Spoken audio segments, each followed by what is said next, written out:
Assalamualaikum warahmatullahi wabarakatuh. Back to my channel bersama saya Rani Purnamasari, Guru Penggerak Angkatan 4 Kabupaten Garut, Provinsi Jawa Barat. Hari ini saya akan menge-share bagaimana modul 1.1 tentang pemikiran Ki Hajar Dewantara, di mana pemikiran Ki Hajar Dewantara ini asal mula terbentuknya kurikulum Merdeka Belajar seperti saat ini yang sedang kita pelajari sama-sama oleh Bapak Ibu Guru Hebat.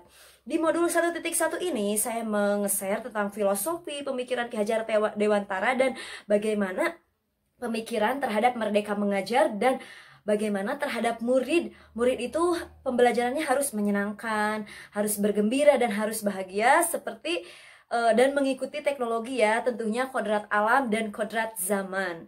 Mungkin video ini saya tunjukkan kepada Bapak Ibu Guru Hebat yang mau menggali ilmu tentang pendidikan program Guru Penggerak. Jangan lupa subscribe karena subscribe ini gratis.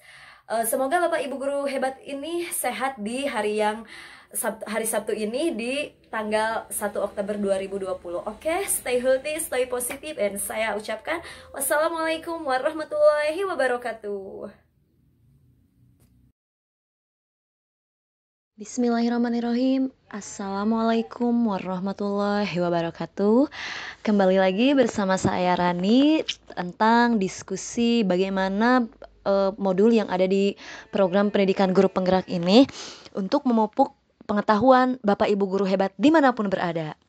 Nah, kali ini saya akan mendeskripsikan tentang di modul 1.1 di bab 1.1 khususnya di diskusi kelompok kami, yaitu adalah khususnya kami kelompok 2. Kebetulan kami itu pada saat di kelompok 2 CGP Kabupaten Garut Angkatan 4 disusun oleh Epa Putri Yulia Lestari SPDGR, kemudian Ine Marlina SPDGR, dan Rani Purnamasari SST, Rusi Nuraini SPDGR, dan Bapak Saepullah SPDGR. Ini adalah kelompok yang kami di teman perjalanan. Jadi kebetulan saya ingin memperkenalkan dulu ya, karena ini di bab 1 Ibu Epa ini berasal dari SMK 5 Garut, kemudian Ibu Ine ini di SMPN 1 Ciklet, kemudian saya sendiri dari SMK Cendekia Baitur Rahman Pakenjeng, kemudian Ibu Rusi di SMPN Jatiwangi 3, kemudian Bapak Saepullah SDN 1 Girimukti. Nah, di pemikiran Ki Hajar Dewantara ini, yang pertama itu hal positif apa yang dapat dipelajari dari pemikiran Ki Hajar Dewantara. Nah, pendidikan hanya dapat menuntun, menurut Bapak Ki Hajar Dewantara. Menurut kelompok kami, menuntun bagi pendidikan itu diartikan sebagai mengarah siswa untuk dapat memiliki kemandirian dalam berpikir, serta pendidikan mendampingi menemukan potensi terbaik dari dalam diri anak tersebut. Adapun menuntun dalam konteks budaya lokal yang ada di daerah kami berarti menuntun potensi budaya yang sesuai dengan perilaku sehari-hari, kultur masyarakat Garut seperti ramah, gotong royong.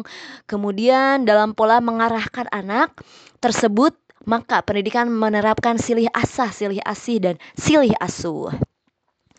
Kemudian, hal positif yang dapat kami pelajari dari pemikiran Ki Hajar Dewantara itu pembelajaran yang menyenangkan. Menurut kelompok kami, pembelajaran yang menyenangkan merupakan salah satu hal positif dari Ki Hajar Dewantara yang juga dapat dilihat pada budaya di daerah kami, misalnya menggunakan media permainan teka-teki silang pada mata pelajaran yang dilaksanakan secara kelompok dan dengan sistem poin. Kemudian melaksanakan pembelajaran praktik berbasis lingkungan, contohnya mengolah air laut dari asin menjadi air tawar. Hal-hal yang menyenangkan bagi siswa dapat belajar menjadi lebih bermakna saat materi yang dipelajari berhubungan dengan budaya dan lingkungan sekitarnya. Kemudian, hal positif yang dipelajari dari pemikiran Ki Hajar Dewantara, merdeka belajar. Menurut kelompok kami, merdeka belajar juga merupakan salah satu hal positif yang dipelajari dari pemikiran Ki Hajar Dewantara, di mana belajar sekarang tidak hanya berlaku pada perolehan hasil akhir setelah belajar, tetapi mengenai proses bagaimana pengetahuan itu didapat.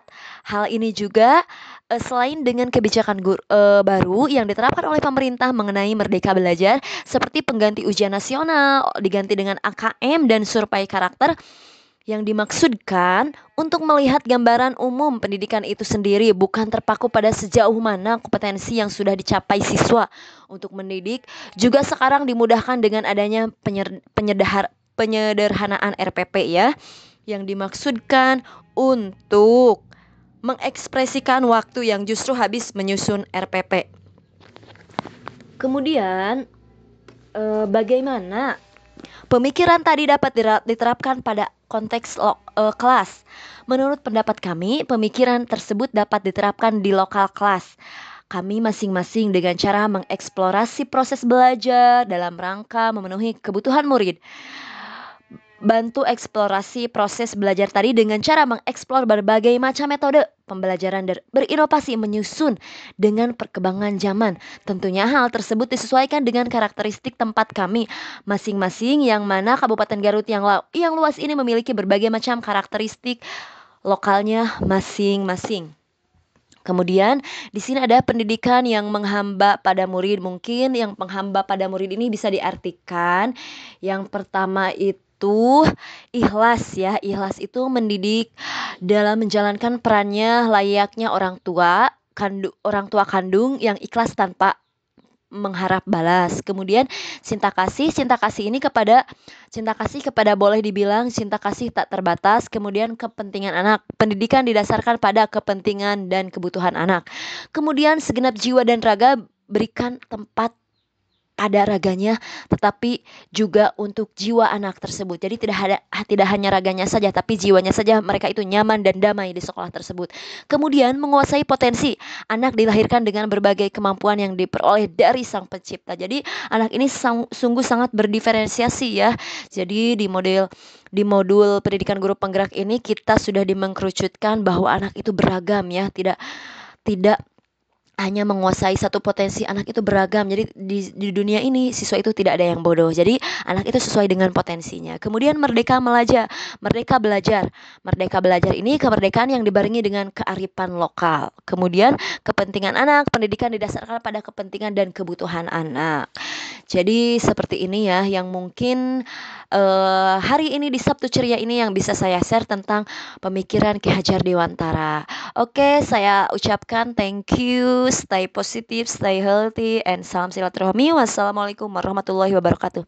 Jangan lupa subscribe, karena subscribe ini gratis.